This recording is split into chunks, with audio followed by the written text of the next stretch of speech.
नमस्कार, चंडीगढ़ से आपका स्वागत है। मैं हूं शैली तनेजा। आइए सबसे पहले नजर डालते हैं कुछ अहम खबरों पर।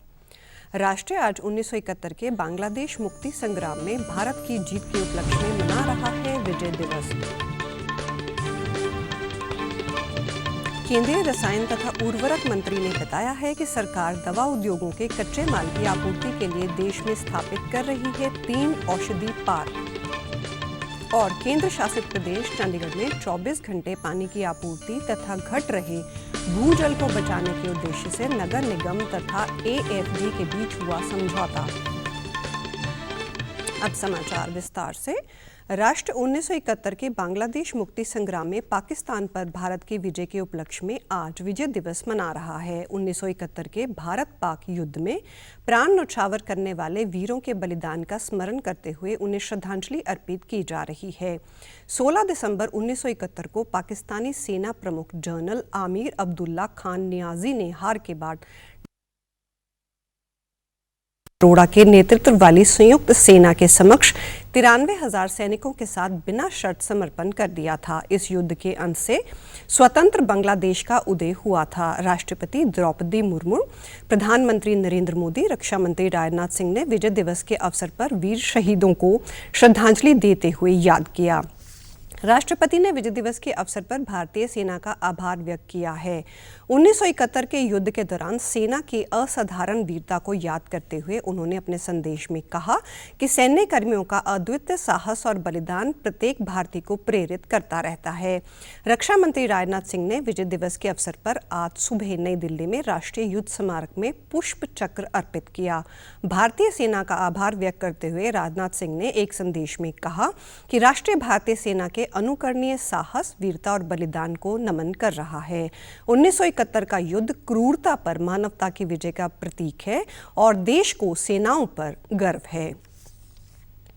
संसद के शीतकालीन सत्र के दौरान आज की कार्रवाई जारी है। लोकसभा में केंद्रीय रसायन और उर्वरक मंत्री मनसुख मांडविया ने बताया है कि सरकार दवा उद्योगों के कच्चे माल की आपूर्ति के लिए देश में 3 औषधि पार्क स्थापित कर रही है। ये पार्क आंध्र प्रदेश, हिमाचल प्रदेश तथा गुजरात में विकसित किए जा रहे हैं। उन्होंने बताया कि कोविड महामारी के दौरान दवाओं के उत्पादन के लिए कच्चा माल आयात किया जाता था, इसलिए औषधि पार्कों की आवश्यकता थी। 13 राज्यों ने औषधि पार्क स्थापित करने के लिए आवेदन किया था तथा सभी पारिस्थितिकी तंत्र तथा उपलब्ध मापदंडों की समीक्षा के बाद समिति ने 3 स्थानों को चुना है। विदेश मंत्री डॉक्टर एस जयशंकर ने कहा है कि न्यूयॉर्क और मुंबई आतंकी हमले जैसी घटनाएं दोबारा घटित नहीं होने दी जा सकती। संयुक्त राष्ट्र सुरक्षा परिषद में कल रात अंतर्राष्ट्रीय शांति और सुरक्षा को आतंकवाद से खतरा विषय पर उन्होंने कहा कि विश्व को राजनीतिक मतभेदों से उभरकर आतंकवाद को बर्दाश्त न करने की प्रतिबद्धता दर्शानी होगी तथा आतंकवाद की रोकथाम के लिए जवाबदेही सुनिश्चित की जानी जरूरी है।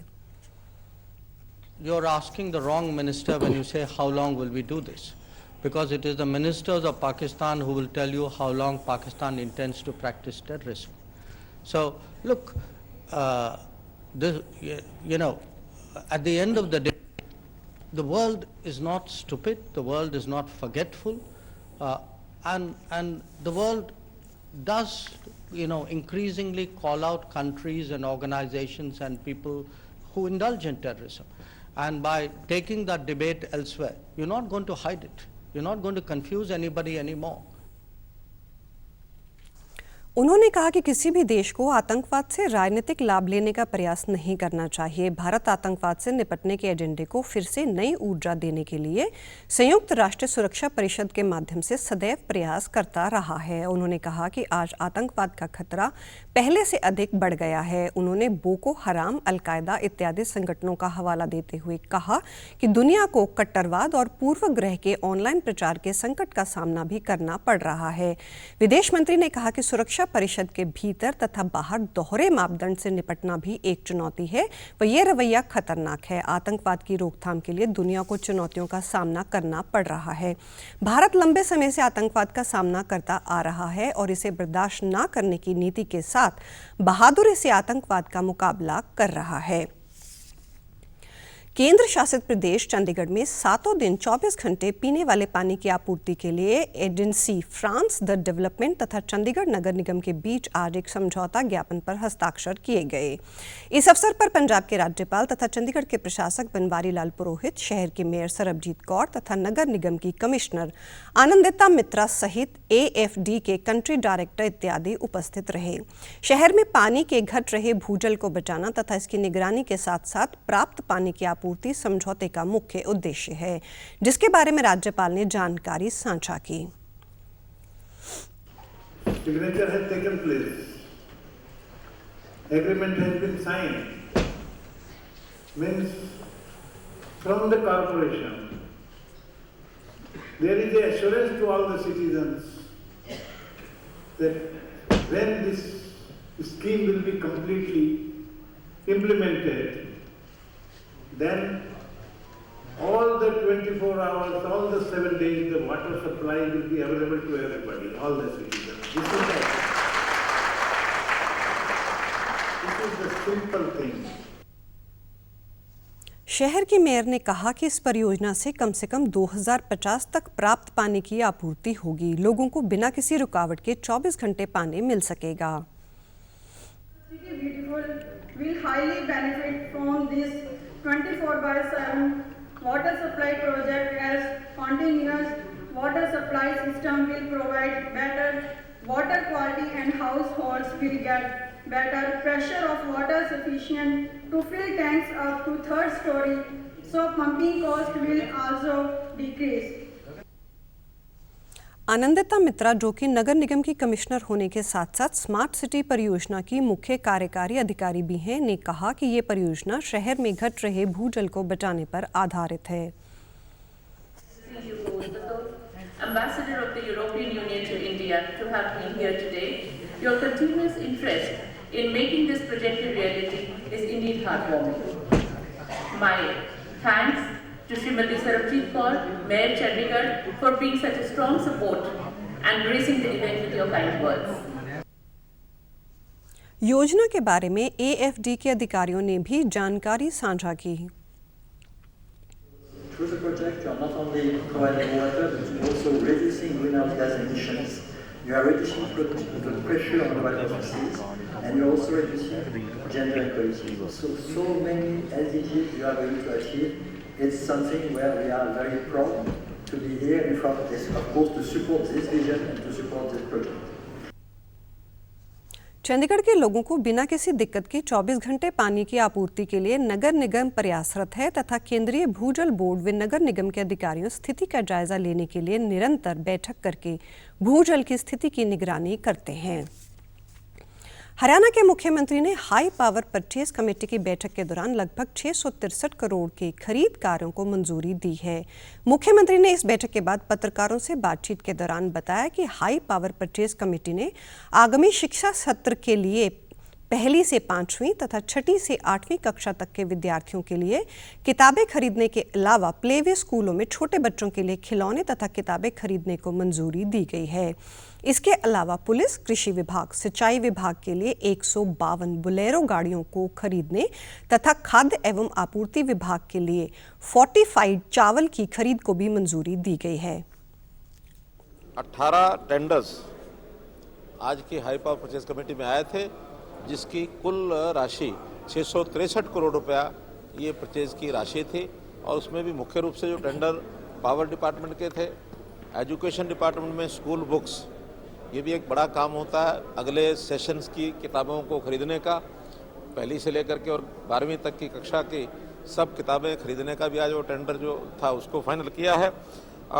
एक WCD में 4000 किट्स बच्चों के टॉयज़ के और छोटे बच्चों की किताबें, तो इस प्रकार के 4000 किट्स ये खरीदे गए हैं। मुख्यमंत्री ने बताया कि इस प्रकार हाई पावर परचेज कमेटी की बैठक में सीधे रूप से विक्रेताओं से बातचीत करके पूरी ईमानदारी तथा पारदर्शिता से कार्य किया जाता है व जनता के पैसे का सही सदुपयोग हो और सरकार को भी किसी प्रकार का नुकसान ना उठाना पड़े, ये सभी बातें ध्यान में रखते हुए खरीद प्रक्रिया पूरी की जाती है। हरियाणा के स्वास्थ्य मंत्री अनिल विज ने अंबाला छावनी के नागरिक अस्पताल में ओपन हार्ट सर्जरी के शीघ्र शुरू करने के अधिकारियों को निर्देश दिए हैं। स्वास्थ्य मंत्री ने स्वास्थ्य एवं परिवार कल्याण विभाग के अधिकारियों के साथ एक समीक्षा बैठक के दौरान ये निर्देश देते हुए कहा कि पैट स्कैन के लिए शीघ्र ही निविदाएं आमंत्रित की जाएं ताकि ये सुविधा शीघ्र शुरू हो सके। उन्होंने बताया कि अंबाला छावनी के नागरिक अस्पताल में पिछले 3 वर्षों में 11,000 से अधिक स्टंट मरीजों को डाले जा चुके हैं, जो कि एक रिकॉर्ड है। इस अस्पताल में रोजाना 3,000 से अधिक की ओपीडी दर्ज की जाती है, जो कि सराहनीय है। स्वास्थ्य मंत्री ने कहा कि इसे स्पष्ट है कि राज्य के लोगों को सरकारी स्वास्थ्य सुविधाएं अधिक मिल रही हैं। अंबाला छावनी के नागरिक अस्पताल के परिसर में 50 बेड का क्रिटिकल केयर सेंटर भी स्थापित किया जाएगा। इसके अलावा मरीजों के साथ आने वाले सहायकों के लिए धर्मशाला की सुविधा देने और स्पाइन इंजरी सेंटर बनाने से संबंधित जानकारी भी दी।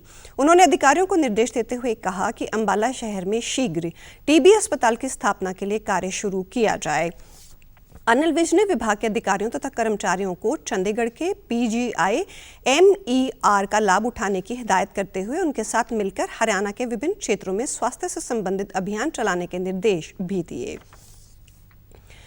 पंजाब के डीजीपी गौरव यादव ने आज चंडीगढ़ में जानकारी दी है कि पुलिस ने तरनतारन के सरहाली थाने पर हुए RPG अटैक मामले को सुलझा लिया है।